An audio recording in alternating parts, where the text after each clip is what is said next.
Adam. Talk us through Elliot, what the process has been this week and what you plan for him on Saturday. Yeah, I sort of planned to play up to 2 waffle games and the rebuild, but always depend on how he pulled up. So he pulled up pretty well. So it was a conditioning decision more than the injury. That's still got to be managed.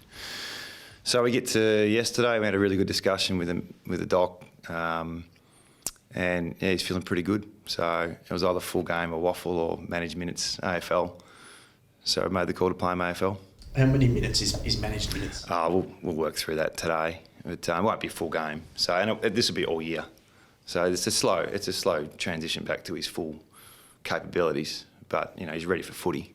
So we'll see how we go tomorrow. There are risks, obviously, with that. If you get a couple other injuries in the game, you might have to play more, or like, how do you balance that? Trying to get we did the same with Liam Ryan last week and Shannon Hearn, albeit different. This will be more of a longer term work through. So yeah, and you got your sub there if you have injuries. So it's all part of the every time you play someone back from injury is a risk. So it's part of the game. Just that there's a temptation because you know what he's capable of. Oh no, it's just the reality of the situation. I mean, he's a very good player. So we've missed Yo and Shuey, and Duggan now was important for us. So they've been big players for us. So rushing them back in versus doing the right thing, I think we wanted to rush him back in. We'd have played him last week. So yeah, it's time to play. We've been really conservative with this rebuild, so we've taken extra time, and now he gets a chance to play. So expectations are he'll work into the season. I wouldn't be expecting his best version tomorrow, but yeah, hopefully we can build towards it. Was there a point in the season, earlier in the season, when you thought you might not get him this year at all, and has this sort of turned out to be a pretty good scenario? Not really. No. We haven't been giving you an update every week, but it's always been these injuries. You sort of 2 steps forward, 1 step back. It's just the way it is, and it's between 3 months and 2 years is the time frame for these injuries. So everyone's individual. So we've just been patient. That's what we've been, and so he's been doing a pre-season for probably 6 weeks. So he's to the point where he can't do any more stuff at training. So he's got these waffle minutes, and now he's going to play some AFL. Will he be in midfield purely, or are you sort of managing? We'll have to work through that. Yeah, but his best position's on ball, so he's got to be capable of doing that. But that's it's probably more the length of game rather than the position. Was his talent last week and what you saw, and that's what he was. So you see him and you go, we need to have that back into our team. Like when you see him actually running around and going, that's a good reminder of what he's going to. Oh, I don't think he was a star last week. I think he was just building into the game. So I know what he's capable of. I don't need to see him last week as a reminder. You mentioned his tackles the other day. He laid 8 tackles, and that's what the team's sort of been missing. Yeah. He's a good pressure player. So that will help. He's just a good player.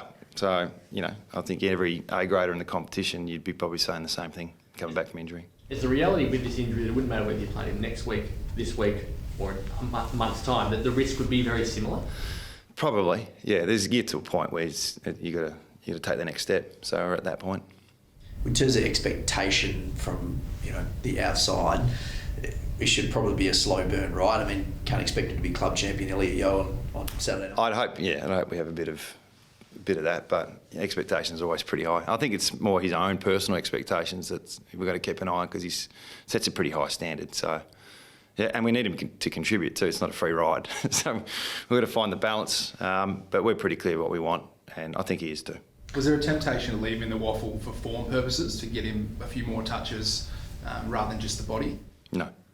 So straight back in. Yeah, we'll see how Dangerfield goes when he comes back, and Lockie Neal when he comes back, how many twos games they play. But no, it's not. I know it was a longer injury, but yeah, most of the time these guys, they get a bit of fitness in the reserves level and then they come up. No romance for you with the Watermans? You just Jake out for... Yeah, look, we can't look at that, unfortunately. I mean, he's a bit out of form. We want to put a bit more pressure around the ball. We think Jones was stiff to go out. And that's just footy. So I think he knows that, Jakey, and he might be sub. We've got to work through that. But, that's just football. I can't control the stories that you guys write the day before selection.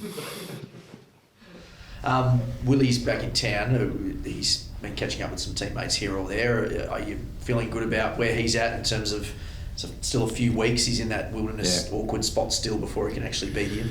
Yeah, look, I caught him up with him the other day, and he was. It was good to be back. Obviously, there's a lot of nerves and reintroduction to the club and the players is going to take time because there's another 20, 30 days before he can actually be here.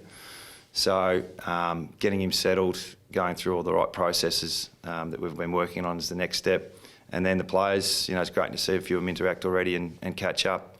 There's probably 10 or 15 players on the list who weren't even here when he was here. So that'll take time, and look, to be honest, having a 12-week sort of build towards when he possibly may be available, we'll see a lot of Willie and where he's at, and the trust he needs to rebuild, and his form and his training. So all those things starts this week. Did he say anything to you? Did he apologise? What was his approach towards you? Yeah, we're okay. We keep in constant dialogue. So. What unfortunately has been really difficult is to stay connected to the players and the football club. So that's really not about me or management. It's about the players and rebuilding that relationship. And I don't think it's broken at all, but reconnecting. And that's the next phase, I think, for Willie. And getting settled here, getting through the media sort of doorstops and that sort of stuff. He can't talk to the media. It's part of his suspension. So we can't put him up here and he can't talk. So just, if you can respect that a little bit, that's the situation he's in. And when he's back to the club, we can work through how we introduce him to you guys. But that's still a month away. In terms of, players, staff, you can see him as much as you want, just not sort of within the confines of this. Yeah, I think that's part of the restrictions. And the fact, he hasn't been in the state for so long. So accommodation, what does he do during the week, his training program, all those sort of things, and catching up with the boys when he can.